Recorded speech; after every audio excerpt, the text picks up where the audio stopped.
এক নং প্রশ্ন, অর্থ বিষয়ক বিলকে পরিবর্তন করতে পারে অথবা প্রয়োজনে বাতিলও করতে পারে একমাত্র এ লোকসভা, বি অর্থমন্ত্রীর দফতর, সি স্বরাষ্ট্রমন্ত্রীর দফতর, ডি রাজ্যসভা। সঠিক উত্তর ডি রাজ্যসভা। ২ নং প্রশ্ন, অর্থ বিল উত্থাপনের পূর্বে কার সম্মতি গ্রহণ করতে হয়? এ রাষ্ট্রপতি, বি প্রধানমন্ত্রী, সি অর্থমন্ত্রী, ডি স্বরাষ্ট্রমন্ত্রী। সঠিক উত্তর এ রাষ্ট্রপতি।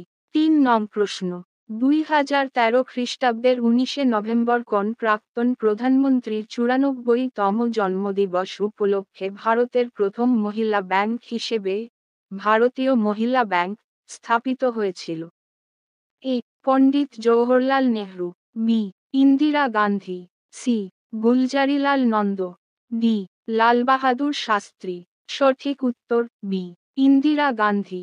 ৪ নং প্রশ্ন, বর্তমানে ভারতে কটি ব্যাংক জাতীয়করণ করা হয়েছে? এ 18টি, বি 20টি, সি 24টি, ডি 30টি।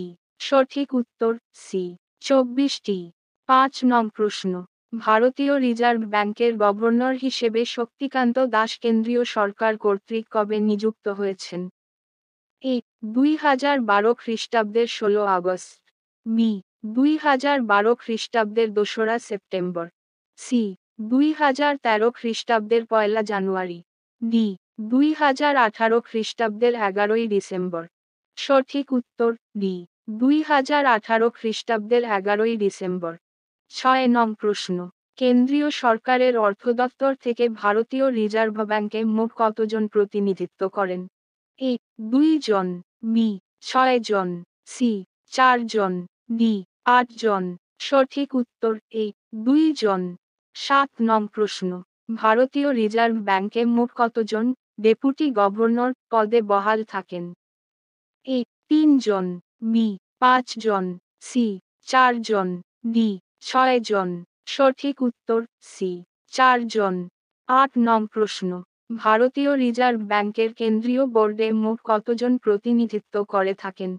এ ৭ জন, বি ২১ জন, সি ১১ জন, ডি ২৬ জন।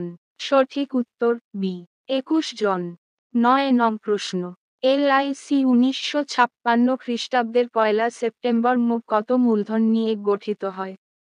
এ ১ কোটি টাকা, বি ৩ কোটি টাকা, সি ২ কোটি টাকা, ডি ৫ কোটি টাকা। সঠিক উত্তর ডি ৫ কোটি টাকা।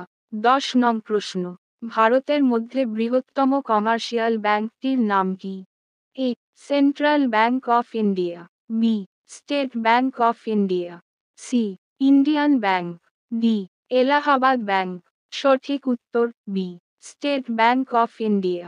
১১ নং প্রশ্ন, ভারতের স্টেট ব্যাংক অফ ইন্ডিয়ার কটি সহযোগী ব্যাংক আছে? এ ৭টি, বি ১৫টি, সি ১০টি, ডি ২০টি। সঠিক উত্তর এ ৭টি। ১২ নং প্রশ্ন, অর্থনীতি এমনই একটি বিজ্ঞান যা দেশের সম্পদের প্রকৃতি ও কারণ অনুসন্ধান করে। উক্তিটি কে করেছেন?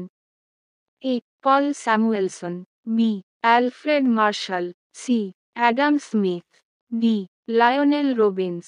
সঠিক উত্তর সি অ্যাডাম স্মিথ। ১৩ নং প্রশ্ন, অ্যালফ্রেড মার্শাল নামে এক অর্থনীতিবিদ অর্থনীতির আলোচ্য বিষয় হিসেবে কোন বিষয়টিকে গুরুত্ব দিয়েছেন? এ দেশের সরকারকে, বি দেশের জনগণকে, সি দেশের সম্পদকে, ডি দেশের মানুষকে। সঠিক উত্তর সি দেশের সম্পদকে। ১৪ নং প্রশ্ন, essays on nature and significance of the economic science গ্রন্থটির রচয়িতা কে? A Lionel Robbins, B Alfred Marshall, C Adam Smith, D Paul Samuelson. সঠিক উত্তর এ লায়নেল রবিন্স। ১৫ নং প্রশ্ন, উৎপাদনের উৎপাদিত উপাদানই হল মূলধন। উক্তিটি কে করেছেন? A David Ricardo, B Bohm Bawerk, C Robert Solow, D Amartya Sen. সঠিক উত্তর বি বম বয়ার্ক। ১৬ নং প্রশ্ন, ভারতের অর্থনীতি কোন ধরনের অর্থব্যবস্থা? এ গণতান্ত্রিক, বি মিশ্র, সি সমাজতান্ত্রিক। ডি ধনতান্ত্রিক। সঠিক উত্তর বি মিশ্র। 17 নং প্রশ্ন, সরকারি ব্যবস্থাপনায় দেশের প্রতিরক্ষা ব্যবস্থাকে কি দ্রব্য বলা হয়? এ রাজনৈতিক, বি অর্থনৈতিক, সি সরকারি ব্যবস্থাপনা, ডি সামাজিক। সঠিক উত্তর ডি সামাজিক। 18 নং প্রশ্ন, রাষ্ট্রের হস্তক্ষেপ ছাড়া দাম ব্যবস্থার ভিত্তিতে যেখানে সকল অর্থনৈতিক সিদ্ধান্ত গৃহীত হয় তাকে কি বলে? এ বাজার অর্থনীতি, বি চরম অর্থনীতি, সি উদারীকরণ অর্থনীতি, ডি সামাজিক অর্থনীতি। সঠিক উত্তর এ বাজার অর্থনীতি।